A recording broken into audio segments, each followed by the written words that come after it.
Hello everyone. So I made a video that goes along with the study guide I made.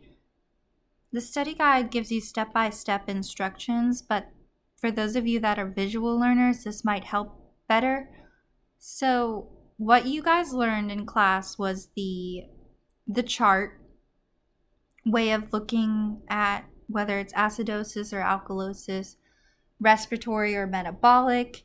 And this method is called the Rome method, or for me, I call it the arrow thingy, whatever.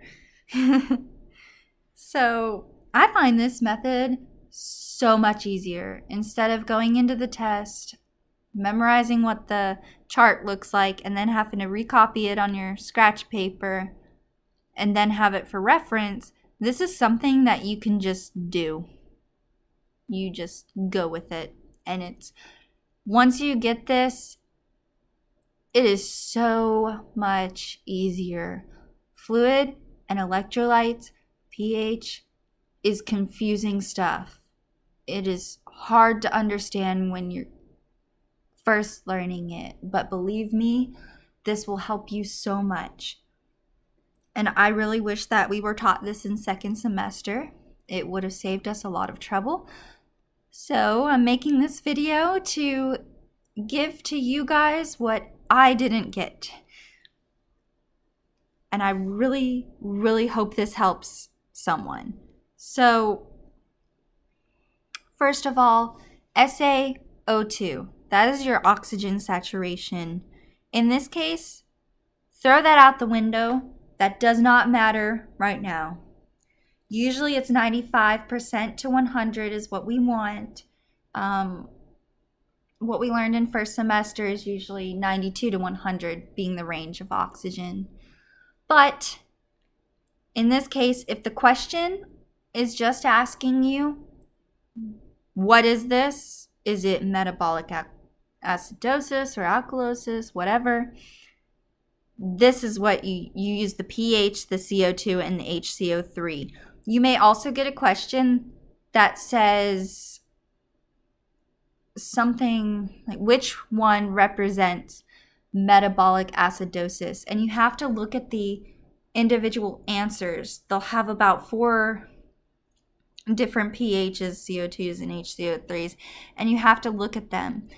When you use the chart method, this can take forever. When you use this method, it's simple. And you can do it. You won't spend about 5 minutes on one question. Okay, so let's get into it. I'll try to make this as quick as possible. So first of all, we have Rome. This means respiratory opposite, metabolic even. So remember that. Now we look at our pH. Let's look at that one first. 7.4. That's the number we're going to use in this case. This is the only time you use that number. So only in the case of pH, for now, forget the range. The range is 7.35 to 7.45.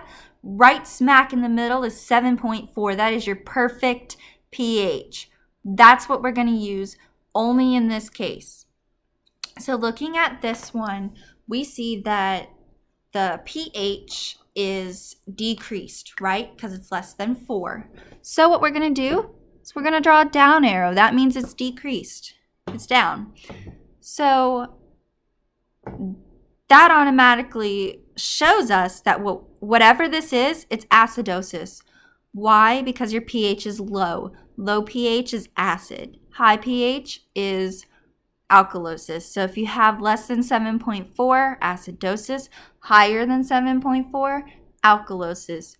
Do not worry if it's exactly 7.4, because that probably won't happen. So first of all, I apologize for the camera, but I'm going to put acidosis.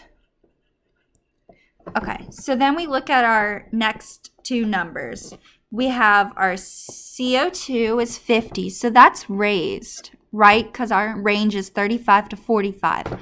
Then we have our HCO3 at 26. Your range is probably 22 to 28, if I'm correct. the way I learned it in 4th semester, it's 22 to 26. But in your case, use 22 to 28 if that's what you learned. So I'm going to use that range. And this 26 is right in that range. Ignore that number because it's good. So we're just looking at these two, and we already determined it's acidosis. What are the arrows doing? Are they going the opposite direction? Or are they going the same direction? They're going the opposite direction. So, with Rome, respiratory opposite, metabolic even. These are opposite. So, respiratory.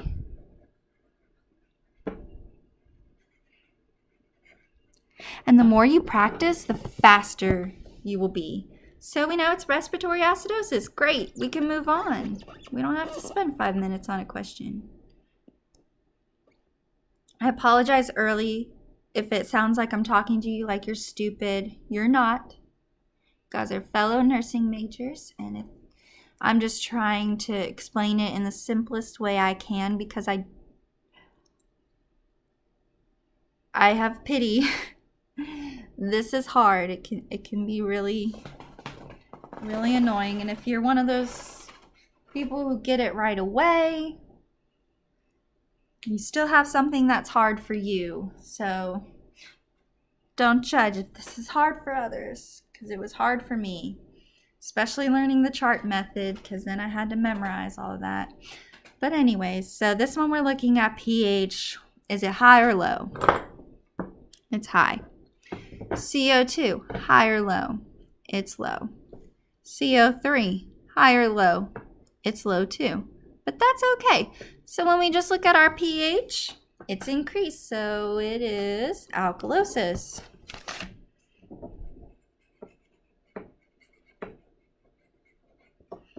All right. And looking at our other numbers, what are the arrows doing? Are they opposite or equal?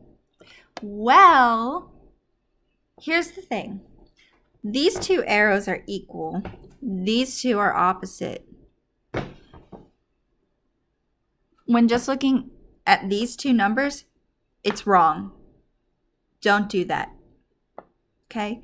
You always, in this case, always have to include your pH when we're in the whole case of determining whether it's respiratory or metabolic. You always use your pH and then the others. So these arrows are equal, and you might think that it might be metabolic, but remember, we got to use our pH. So no, it's not metabolic. pH and either CO2 or HCO3, this still tells us that this is respiratory because this is going up and this is going down, or this is going up and this is going down. Still the same thing. It is respiratory alkalosis.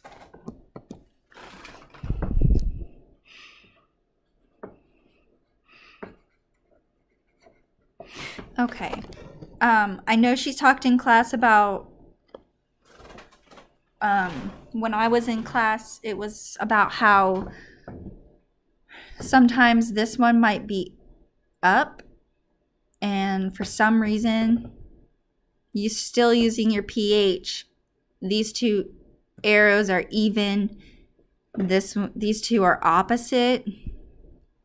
And then it would be both somehow. It would be metabolic and respiratory. I don't think you need to know that. If she said you didn't need to know that, don't worry about it. That can happen, but most likely it won't. But on to the next one. Just make note of that. So pH, is it down or is it up? It's down. So automatically we know this is acidosis. Okay, so we're good. Now HCO3, down or up? Down. CO2 is down. HCO3 is also down.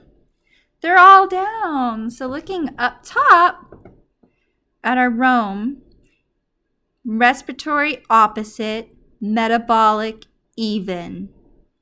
Metabolic even. So all these arrows are even. So it's going to be metabolic. Okay. Now our next one, you look at the pH. Is it increased? Yes. So it's automatically alkalosis. Okay, and then we look at our other guys. Is CO2 is increased or decreased? Oh my goodness, this one is the same. Or I mean, it is in range.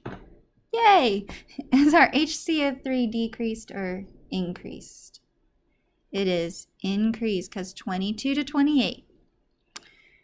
These arrows using our pH and our other one, they are even, so they are metabolic. Metabolic alkalosis.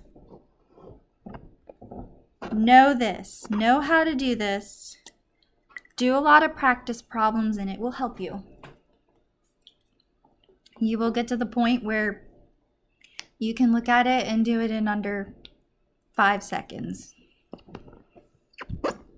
Okay. So I hope this helps.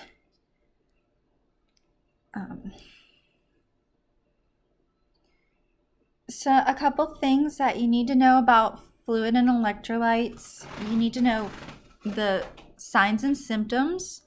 So in my study guide, I have metabolic acidosis and alkalosis and respiratory acidosis and alkalosis.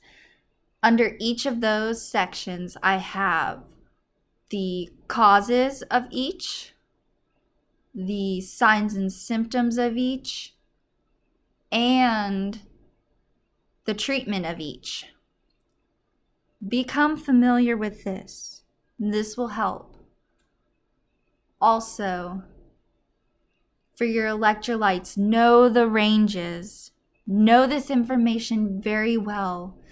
Try your best to study because a lot of times this is just knowledge in general, or not wisdom from experience. If you just kind of know something, it's all gonna mix together. And you may kind of know it, but you may get the answer wrong because you're thinking of something else. This electrolytes especially affected me in that manner. So just know them. Know the ranges for sure. Know your ranges. Know the signs and symptoms, especially the big signs and symptoms. When I see potassium, I automatically think heart. Just heart. A potassium increase causes a lot of just bad heart issues. It's the worst one on your heart. No specifics like potassium overdose, tall tinted T waves. That is something in real life that you will have to recognize. Tall tinted T waves. Look at an EKG, see the T waves, see what it looks like. Google helps.